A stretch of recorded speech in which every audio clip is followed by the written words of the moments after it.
Hey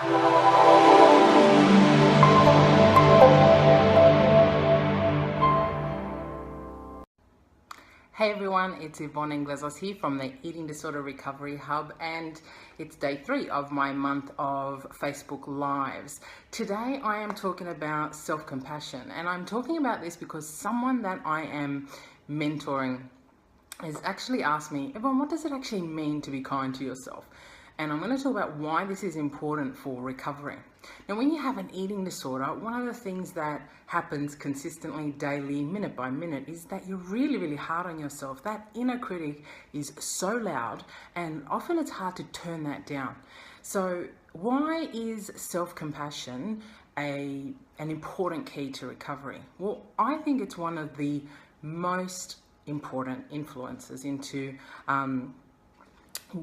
recovery and how to get out of the eating disorder for good. You cannot, one of my sayings is, you cannot bully yourself out of the eating disorder. You've tried that time and time again with lots of shoulds. Why can't I just? You need to stop doing this, so really harsh and judgmental comments to yourself. That's usually what happens, okay? What happens is we are so hard on ourselves that we forget what self-compassion is, and we don't even know what that means. What does self-compassion mean? What does it mean to be kind to yourself? So here are my, thoughts on how to be kind to yourself. Firstly is you need to understand that if you could stop the eating disorder, there's no reason why you wouldn't, right? So if you could, you would do it. Now, one thing about self-compassion is understanding that at the moment you're doing the very best that you can. Yeah, you're doing the very best that you can with the skills that you have in place. Now, I can hear a lot of people going, well, Yvonne, I'm sure I know lots of skills. I've done I've done lots of treatment. I've spoken to therapists. I know what the skills are. Now, it's very different to know the skills in a cognitive way. So to know what they are, like, sure, I know how to say no, or I know how to set boundaries, but to actually put these into practice is a whole other thing. And so self-compassion is actually understanding that it's going to take some time to be able to implement these skills on a daily basis, and it's being kind to yourself.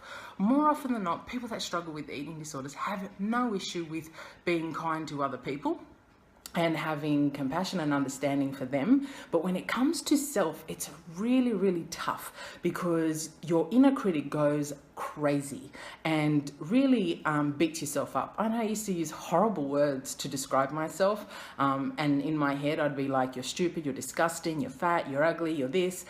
It was relentless. So self-compassion is actually starting to be kind to yourself on a day-to-day basis, minute by minute basis. The more you can do it, the more it becomes second nature. Now, it's not easy to begin with because most people are really hard on themselves. Like, they should be able to do this. They should be able to just stop doing what they're doing with their behaviors. It's not that simple, guys. And more often than not, you've been doing these behaviors for years. Yeah, so people that are coming to me are often been in the eating disorder for 10, 20, 30 years and are really hard on themselves and thinking, why can't I get this within, 3-4 weeks? If you can see self-compassion as an overarching umbrella, right? So see it as every tool that I learn, everything I'm doing in my recovery, the overarching thing I need to have is self-compassion, is to know I'm not going to get it on the first attempt. I'm not going to know how to do this. I am going to need extra support. Self-compassion means don't be so critical of yourself. Get curious around what the behaviors might mean and how you can be nicer to yourself. So nice to yourself might be, rather than indulging the eating and the binging behaviors or any other behaviors, I might put a bubble bath on. It's not going to have the same effect as the binging or the behaviors to begin with. But start thinking of self-compassion as having, a version of yourself that can be really kind to you minute by minute. It's so important, guys. I'm really going to emphasize this, and I'm going to be talking to people about self-compassion because I think it is critical to getting out of the eating disorder. I think you cannot bully yourself out of this. You cannot be mean to yourself and expect to get good results or permanent results. Self-compassion is almost the cornerstone to being able to recover on a permanent basis, because you end up knowing that you're human and that there is no such thing as perfection, yeah, that it's only going to keep you stuck. So being kind to yourself might mean reaching out when you really feel like isolating yourself. You know, being kind to yourself might be just going, I noticed that critic and I don't need to do that to myself because I've tried that for years. I did that for ages. I was such a bully to myself and it didn't help me in any single, in any way. So I'm going to encourage you to watch your language. First and foremost, watch how you speak to yourself.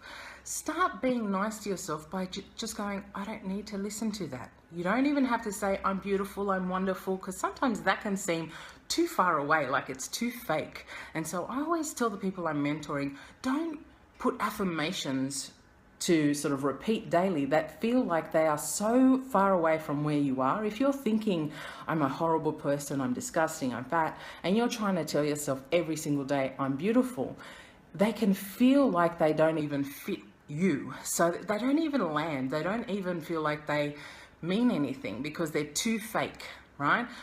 Do just small things. Notice when you're mean to yourself, go quiet and just go, I don't need to do that anymore. Yeah? Every single day, just try and be kinder to yourself one little bit. You don't need to try and do this, to perfection. Remember, it's a bit by bit and it's consistent things that you're doing that are going to help you get recovery. It's not be compassionate one day and then be mean for the next 5 weeks.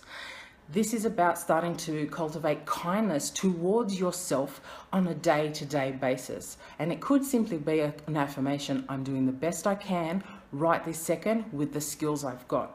I'll keep talking about skills that will help you get recovery, but this is going to be something that needs to, like I said, be your umbrella of your approach to recovery. It has to be kindness to yourself. Self-compassion is a must.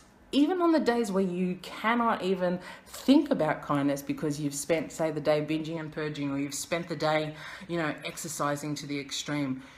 Don't beat yourself up about that part. It's happening for a reason, but for now, I'm just talking about self-compassion and how I really want to encourage you to be as nice to yourself as you can be.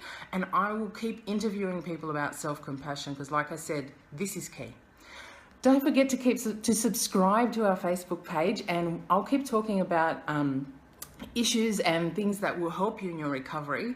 That was particularly for someone I'm mentoring. She's going through a really, really tough time. So I hope this helps and that you can revisit this video on self-compassion whenever you might need it.